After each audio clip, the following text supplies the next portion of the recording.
Welcome my beautiful friends. Tonight, we aren't here to plan tomorrow, to pitch our ideas, or to prove our progress to anyone.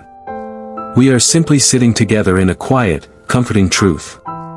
Have you ever noticed how, in this fast-paced world, we have developed a strange, restless habit? The moment a seed of a new idea is planted in our mind, we immediately feel an overwhelming urge to run outside and announce it to the world. We want to show everyone the empty plot of land before the foundation is even dug. We want to tell our friends, our neighbors, and strangers online about the book we are going to write, the business we are going to start, or the life we are going to build. We look for immediate applause, nod after nod of approval, and early congratulations. But then, a quiet tragedy happens. As the days pass, the very energy we needed to build that dream seems to evaporate. The initial spark dies down, doubts creep in, and the grand plan remains nothing more than a collection of forgotten words. In our haste to share the destination, we forget a fundamental law of existence: everything truly lasting and powerful is born in complete, uninterrupted silence. I am reminded of a young man named Daniyal, who lived in a quiet corner of an old, historic city.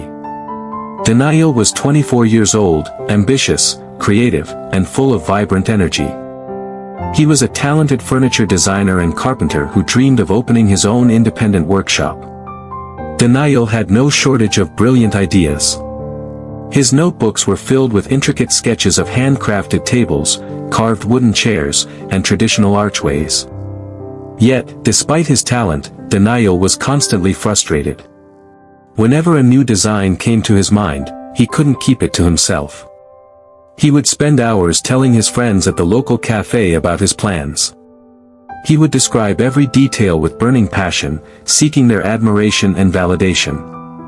He would post his rough sketches everywhere, eager to hear people say, "That's amazing. You're going to be so successful." But a strange pattern kept repeating itself. The moment Daniyal received that early praise, his internal fire would subtly die down. The satisfaction of talking about the work felt so real that the actual, painstaking labor of carving, sanding, and assembling the wood began to feel heavy and tedious. Worse still, once his plans were out in the open, people began offering unsolicited opinions. Is pine wood really a good choice? Isn't the market already flooded with furniture? What if no one buys it? These small, casual doubts would plant themselves like weeds in Daniyal's mind, slowly choking his confidence.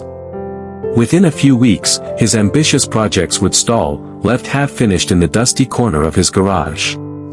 One cold, misty evening, as a light drizzle glistened on the stone streets, Daniyal walked down a quiet lane to visit an old family friend, Master Sajjad. Master Sajjad was a legendary woodcarver in his late 70s. He was a man of few words, with silver hair, deep lines of calm wisdom on his face, and hands that had crafted the massive, ornate wooden doors of mosques and historic mansions for over 50 years. Master Sajjad's workshop was a sanctuary of peace.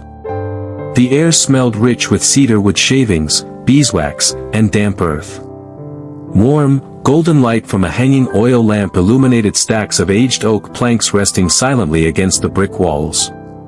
When Daniyal entered, he found the old master sitting on a low wooden stool, carefully fitting two heavy pieces of dark walnut wood together using an ancient mortise and tenon joint.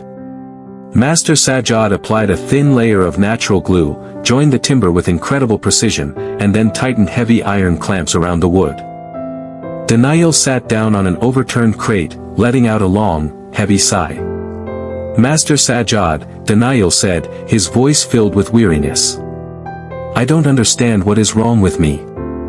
I have so many ideas, so much passion.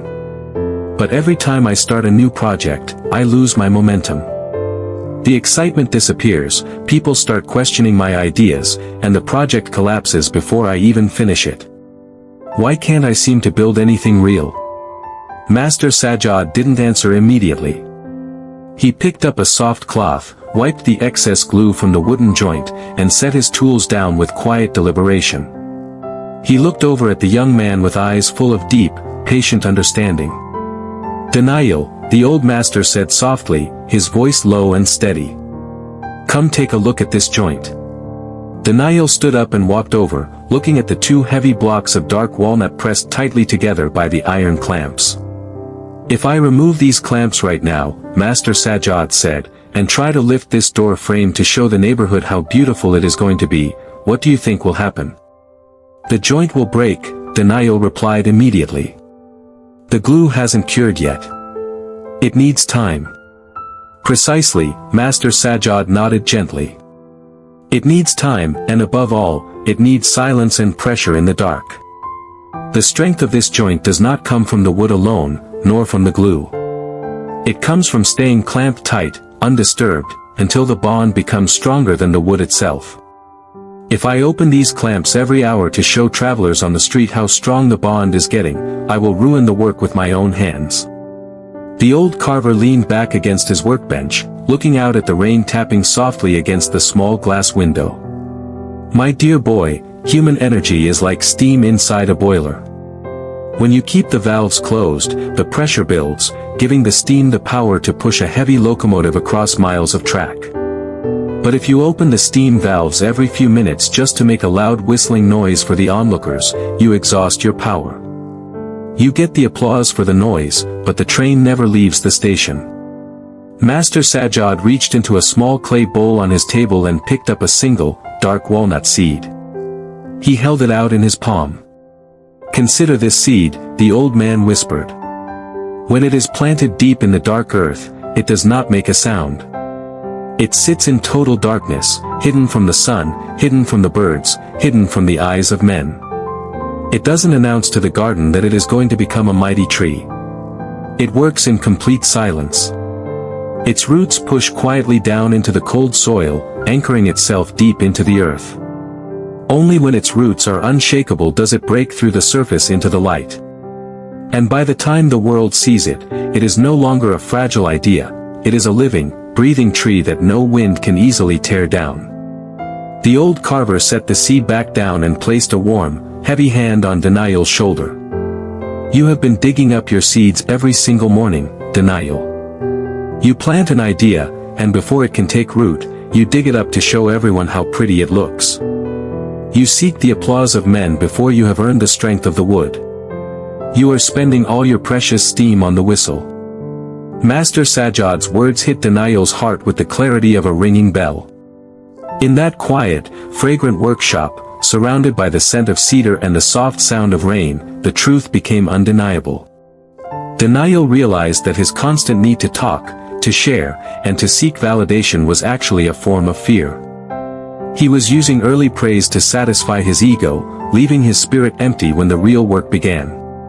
He looked at the clamped walnut wood, then down at his own hands. For the first time in his life, he felt a quiet, grounded resolve settling into his chest. He didn't need to prove anything to anyone today. He didn't need the world's permission or applause to build his life. Daniyal took a long, slow breath, feeling the restless urge to talk melt away into the stillness of the room. He nodded at Master Sajjad with deep, silent gratitude, picked up a sanding block, and began working quietly alongside his mentor under the warm golden lamp, letting the silence hold his purpose. "My beautiful friends, as you lie in the quiet safety of your room tonight, take this warm truth gently into your heart. I invite you to look at the dreams, the goals, and the quiet promises you have made to yourself. Have you been spending your precious steam making noise for the world? Have you been digging up your seeds because you were anxious for validation? Tonight, let this bed be the sanctuary where you decide to build in silence. You do not need to explain your path to people who are not walking it with you. You do not need to convince the world of your potential before you have laid your foundation. Your dreams are fragile seeds, they deserve the protection of dark earth, quiet soil, and patient time. Put down the urge to announce, to justify, or to prove. Let your hard work stay in the dark where it can heal, grow, and strengthen. Trust the quiet hours. Trust the slow, invisible progress you are making every single day when no one is watching. Tell your tired mind softly tonight. I protect my quiet growth. My dreams do not need early applause, they only need my quiet dedication. I am laying my foundation in silence, and I choose to rest in peace tonight. Let the noise of the world, the opinions of others, and the need for constant approval fade away like evening mist over a calm river. Allow your shoulders to sink deep into your mattress. Let your hands relax, your breathing become slow and rhythmic, and drift into a deep, weightless, and restorative sleep. Take beautiful care of your soul, protect your silent roots, and until we walk this quiet path together again, peace be upon you.